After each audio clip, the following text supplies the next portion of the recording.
NASCAR is testing some significant changes to the next-gen car today. RFK explains why they're optimistic a new revenue deal will get done with the teams. And a couple of cool paint schemes got everyone's attention yesterday.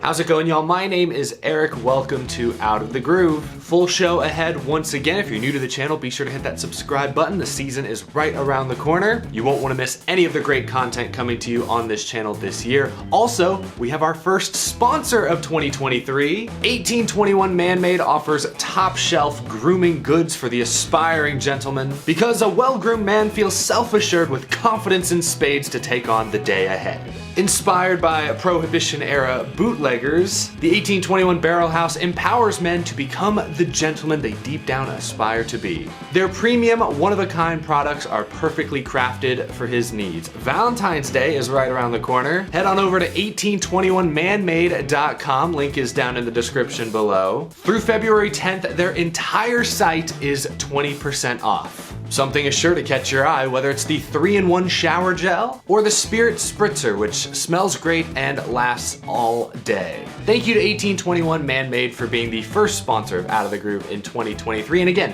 20% off through February 10th. Head to their website down below. Lots to get to today, but first, let's look at a couple of paint schemes that got everyone talking yesterday. Firstly, and I believe this was the original post, this user on Twitter uploaded a photo of what appears to be an all-new Joey Logano Pennzoil paint scheme. Fans, of course, are often able to peek in at the race shops. That's part of the fan experience. And so this fan got a spectacular view of, I don't know, what might as well be a Steve Park throwback. I mean, not exactly, right? But that's the vibes I'm getting immediately. The black stripes, the simple yellow, very old school, kind of giving me, I don't know, like a bumblebee. They've got to put something in that space above the rear tire though, right? Something, anything to at least sort of fill that space. I'm always a fan of black door numbers on a yellow backdrop. But no idea what this could be. Is this Logano's new Pennzoil scheme that maybe he'll run at like Las Vegas a couple times this year? We've already seen die-cast renderings of his Shell Pennzoil scheme, which doesn't really seem to be any different than what we saw in 2022. So I don't think this will replace that. Is this like a Steve Park-inspired throwback that maybe we'll see him race at the Clash or at Darlington or North Wilkesboro? If this is for Darlington or North Wilkesboro, it seems a little early for it to already be wrapped in on a race car. My guess is this is for the West Coast swing, probably Las Vegas, but got everybody talking for sure. Gorgeous looking scheme. I wonder, because it's the 75th anniversary season, will we see more throwback inspired schemes throughout the year from other teams and other sponsors? Obviously there's the Darlington dedicated throwback weekend, maybe the North Wilkesboro All-Star race because it's a historic track making its return. Maybe we'll see some teams experiment there, but beyond those two events, could we see teams get in the 75th anniversary spirit at other racetracks, other venues this year? Just something to watch out for. Perhaps this is just a sneak preview of what's to come across the board. One other paint scheme that everyone took note of yesterday was released by Roush Fenway Keselowski Racing. RFK revealed this touching tribute scheme to Ken Block. This car will actually be run at Phoenix over the next couple of days during a test that I'll talk about more in a moment. Beautiful wrap, absolutely love the color scheme. Even if this wasn't a tribute, this would just be a fantastic design in and itself. No wonder it's earned the iconic status that it has. Of course, a large reason for that iconic status is the guy who drove this car in real life. Ken Block, you see they've added his name on the passenger side, above the passenger side door. I also love this detail on the rear window, adding the Ken Block 43 name logo design. That's pretty cool. The American flag. Great attention to detail, awesome tribute, and fantastic execution. Again, this will be on track at Phoenix this week testing, so hopefully we get some great shots, some great videos of it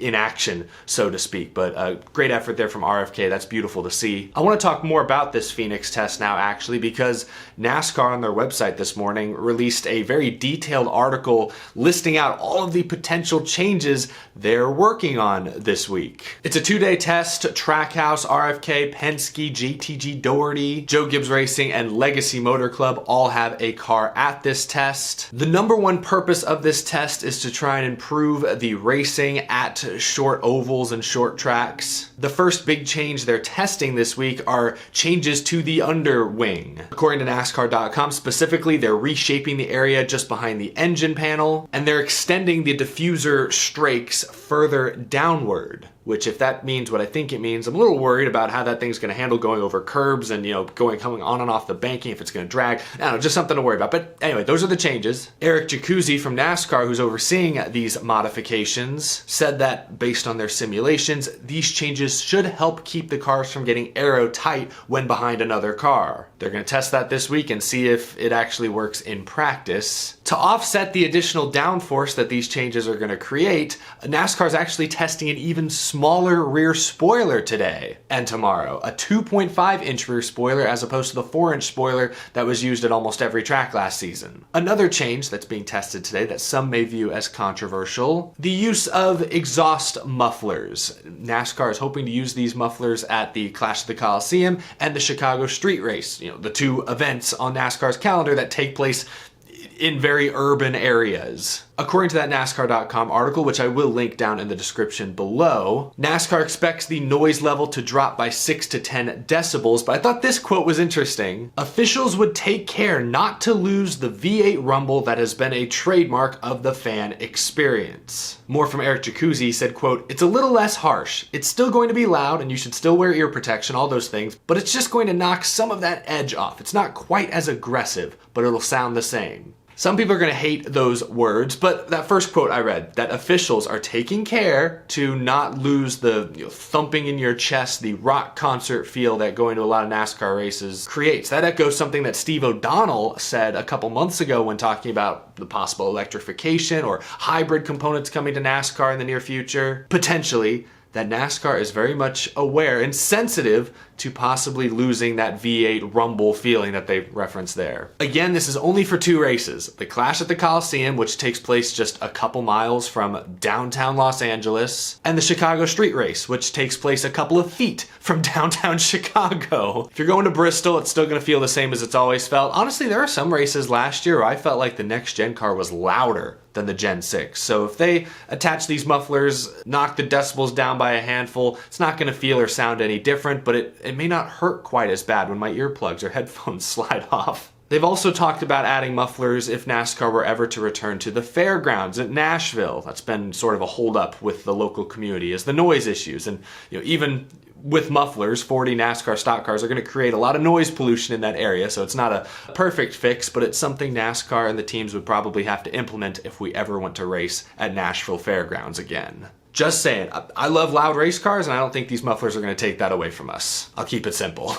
Couple other changes. NASCAR and the teams will be working on some fixes to try and prevent the accumulation of tire debris and rubber underneath the car in the wheel wells. Of course, those are issues that led to fires breaking out, especially towards the second half of last season. Safety concerns, obviously competition performance concerns. You hate to see competitive cars taken out of the race due to fluky fires like this. So NASCAR is continuing to work on more permanent fixes to that issue. And lastly, there's a couple notes about them trying a larger bore steering rack and changes to the brakes to try and improve consistency. Not a whole lot more specifics there. But there, I kind of just rattled through a ton of random information. This is an important test at Phoenix. Last year, the 1.5 miles, the 2-mile tracks, I think most everyone would agree, raced really well. They were some of the most entertaining events to watch. The drivers' complaints were much fewer and far between. It was the short tracks and the short ovals that surprisingly, I'd say, struggled significantly last year to produce great racing, passing, competitive comers and goers, and especially when the champion is decided at one of those types of tracks, specifically Phoenix Raceway, where they're testing today, you got to get the car as right as possible so it's back in the driver's hands. They have as much control over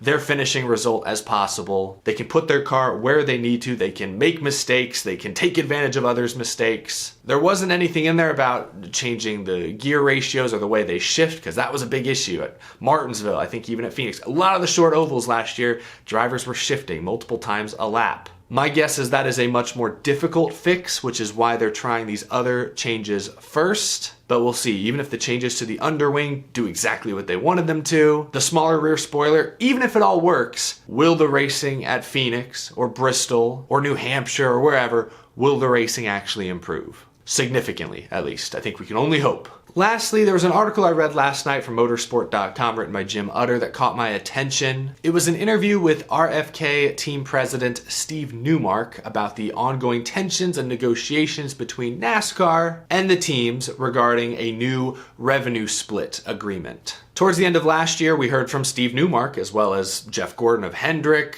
Curtis Polk of 2311, Dave Alpern of JGR, that NASCAR and the teams, the two sides, were really far apart. And it sounded like there was some real frustration setting in.